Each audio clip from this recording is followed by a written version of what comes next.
If you're anything like me at all, when I first started stacking silver, I noticed whether it was in store or whether it was online, I saw that there was two different categories of buying silver, namely ounces and grams.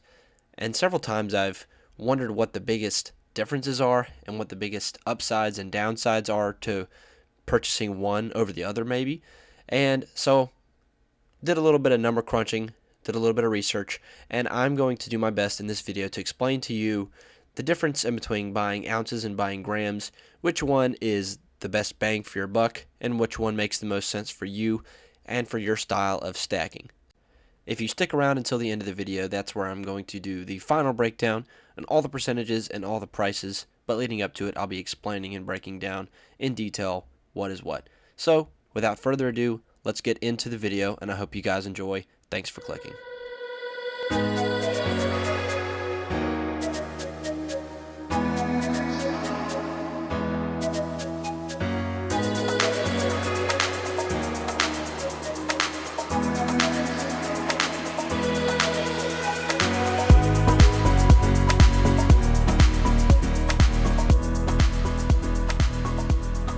Welcome back to the channel. My name is Silver Augustine. Thank you so much for clicking on today's video. I hope you enjoy it. If you are already subscribed, thank you so much for subscribing. If you enjoyed today's video and you're not subscribed, please consider subscribing or at least leaving a like or a comment to show some interaction with the video. I'm trying to get it pushed and I'm trying to get to 1,000 subs. So if you could help me out with that, I'd appreciate it. Obviously also, if you are subscribed, you may have noticed that I was supposed to upload earlier this month, but I have not. If you can tell by my voice, I am sick. I have been under the weather the last week, and the last couple weeks I've been working about 70 hours a week. But I should be at the point now where I should be able to get back onto the regular schedule of releasing videos. So stay tuned for further videos, and I hope you enjoy this one. So let's get into it. I buy my silver, as of right now at least, strictly in ounces, and I always have. I don't have any kilos as much as I like them, and I got friends that have them, and I love the feel of them, the weight of them, the size of them. But I have a little bit of OCD, to be honest with you, so I don't really like not knowing exactly how many ounces are in my stack. So having the grams and kilograms to me is just not really mentally satisfying for me. I like to have that specific round number of ounces that I can take my stack to, and I can do the math pretty quickly on what my stack is worth, and it really just comes down to a point of preference. And aside from me having a little bit of OCD about ounces versus grams, there is another reason that I buy by the ounce and not by the gram, and I'm going to explain a little bit of that today in the video. I did some research, I did some number crunching.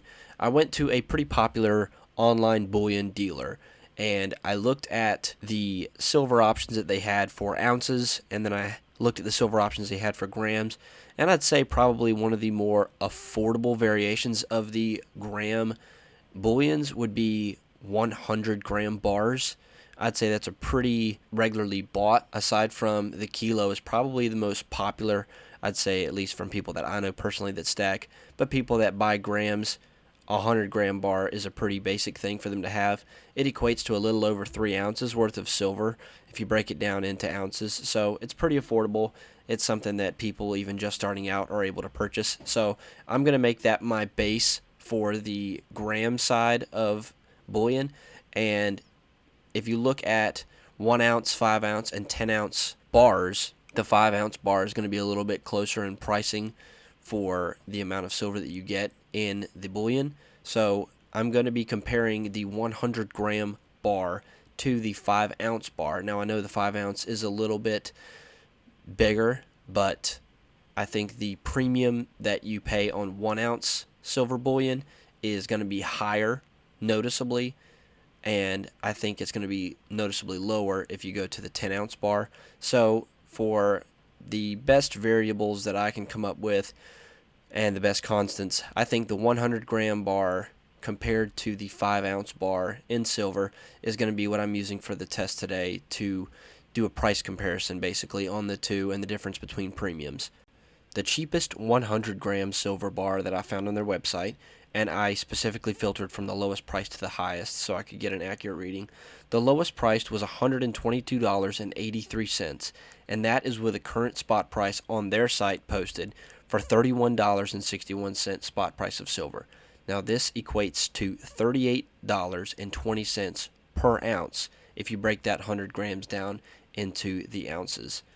What that looks like is 100 grams of silver is actually equal to 3.215 ounces of silver.